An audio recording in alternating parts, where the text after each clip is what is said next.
Wala, nasa impossible to process nakalagay. Huh? Really? Hindi, baka kasi hindi ako nagpaalam sa bangko eh. Kasi kailangan magpaalam eh. Sa'yo okay lang man siguro kasi alam ng... Hindi man. Usually nag-ano lang ako. Basta ano siya, Visa or Mastercard. The exchange rate na dito is the same as peso siguro? Medyo Hindi. Mas lakas pa tayo? Mas malakas sila ng konti. Ganun? Lang. Eh bakit kadami yung binigay sa akin? Nagreklamo ka.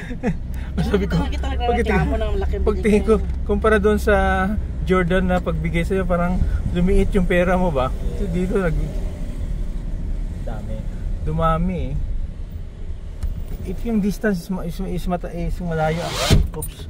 If the distance is more than kuan din, it is fair na rin siya eh.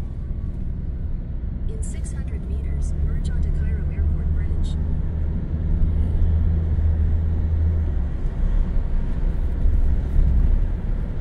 Kainit naman ito tamang venue ng ano, forum. Bakit? Eh, may nagpunta na.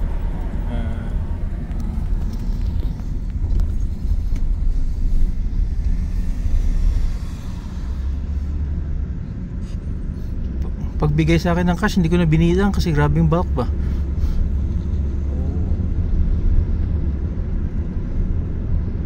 Kasi nakasunod ba naman palagi sa likod yung ano ba yan? Vulture. Oo, grabe. Hindi mo na kinakausap eh.